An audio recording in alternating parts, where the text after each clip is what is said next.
Nas minhas ministrações eu sempre gosto muito de citar sobre Daniel. Sim, eu vi. Porque Daniel, ele teve uma vida contínua de oração. Daniel, ele não foi lançado das covas dos leões porque Daniel pecou, porque Daniel adulterou. Não, Daniel, ele era observado. E quando nós temos um chamado, nós sempre vamos incomodar a vida de muita gente.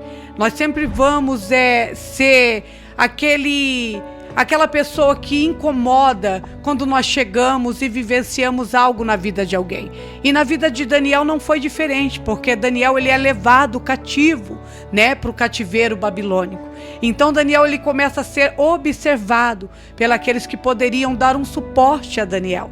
Então eu aprendo que eu posso pregar, eu posso louvar, mas se eu não tiver uma vida apta de oração, eu não chego a lugar nenhum. Então é isso que eu sempre falo nas minhas ministrações. Quando eu oro, o céu me ouve, mas quando eu clamo, o céu me responde. Então é lindo, nós vivermos esse milagre com Deus. Nós temos a vida apta de oração, porque quando nós oramos, o Senhor, ele rasga o céu para nos dar vitória. Eu sempre aprendo isso, pastor Rodrigo. O céu é minha agenda. O Senhor, ele faz a minha agenda. Então, quando o Senhor, ele faz, ele se responsabiliza para que eu possa viver e vivenciar milagre da parte de Deus. Ter uma vida apta de oração e você chegará em lugares altos a qual você jamais esperou estar, vivendo uma vida de oração. Porque eu sempre digo, no meu crono, no meu tempo, eu ajo como eu quero, da forma que eu quero, mas no Kairos de Deus é diferente. Então, a vida de oração, sempre orando, nós chegamos aonde o Senhor quer que nós cheguemos. Maravilha. Amém? Glória a Deus. A senhora tem percorrido aí, eu estou acompanhando a senhora agora, a gente conheceu faz pouco tempo, mas indo nas igrejas, pregando, em Bauru, fora de Bauru, sobre o ministério. Hoje nós temos, a gente que está nos bastidores, a gente conhece muita gente, tudo, e tem uma parte, infelizmente, que venderam o seu chamado. Sim. Negociaram a sua chamada, a sua promessa.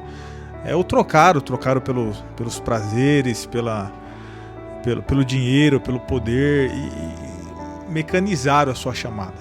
A gente vê aí vários escândalos sobre ministério que envolve dinheiro e tal. Sobre ministério, qual conselho a senhora poderia dar? Como a senhora tem alguma aliança com Deus no sentido de, em algumas coisas, como a senhora deve agir no ministério? Questão de tudo, questão de dinheiro, questão de ir atender, a senhora tá para a obra aí, o que daí vier, que hoje tem uma geração um pouco meio Nutella, né? Sim, sim. Parece que, e a senhora sobre o ministério, sobre chamada? Eu sempre digo, pastor Rodrigo, o chamado, ele dói. Dói, né? O chamado, ele traz renúncia, sim, mas o Senhor, ele não dá chamado para qualquer um. Então eu sempre digo ao meu esposo, nós vamos aonde o Senhor nos permitir que nós vai.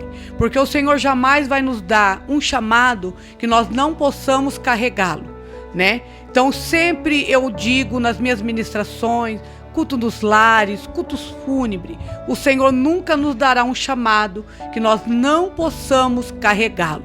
E eu sempre digo também, eu nunca quero ser peso na vida de ninguém. Então, quando o Senhor nos dá um chamado, Ele nos responsabiliza a viver esse chamado. Como assim? Sempre me convidam a ministrar, a louvar. Missionária Dani, qual o valor que a senhora cobra para pregar? Então isso é uma palavra muito forte, muito pesada, difícil, É difícil, não é verdade? O senhor, pastor, quanto o senhor cobra para pregar? A palavra assim, não é cobrada. Eu respondo assim, você está me devendo, irmãs? Entendeu? Eu não cobro porque você não está me devendo. Exatamente. Então, a gente não pode ser peso na vida de ninguém. Então eu acredito que o Senhor, Ele nos responsabiliza a viver esse chamado. Eu digo que Bauru é uma cidade muito difícil do Senhor ministrar, do Senhor louvar, do Senhor pastorear. Por quê? Nós estamos vivendo uma geração que tudo é pago. Sim. Quantas pessoas vão estar na igreja? Qual o valor que vão me dar? Comércio. Entendeu? Comércio, E a gente, quando sai por aí, eu ministro em várias igrejas, em várias cidades, as pessoas costumam, fazer essa pergunta, Então eu sempre, de todo o meu coração, as pessoas têm que estar aptas a entender, né, que nós somos missionários. O carro não vai com água, né? Então o mínimo que a pessoa precisa entender é ter o bom senso, né, de nos dar os nossos gastos para que nós possamos chegar, né? Porque eu sempre digo, pastor Rodrigo, a casa de Deus, o altar de Deus não é lixão, né? A igreja, infelizmente, precisa entender que nós pensamos a propósito do céu, e o céu se responsabiliza a nossa chamada. Já tive experiências lindas com Deus. Meu esposo está aqui, ele pode dizer. Eu fui ministrar num congresso e uma irmã me disse assim: olha, missionária Dani, entrou pra gente R$18, né? Um congresso. Então eu estava lá, ministrei, o Senhor fez grandes coisas. E tinha um casal naquele dia. E aí eu sempre fui apaixonada por almas, orar por almas. Eu tenho um caderno de oração, eu oro da meia-noite às 3 da manhã. Hoje está fazendo mais 45 dias. Então, eu estendo essas campanhas de oração. As minhas irmãs sempre dizem, quando nós está dormindo, você está rasgando a madrugada orando. Então, eu fui nesse congresso ministrar. E eu me lembro que foi uma experiência ministerial muito grande, pastor Rodrigo. Você que está nos assistindo, viva milagre de Deus, propósito de Deus ao seu ministério e ao seu coração.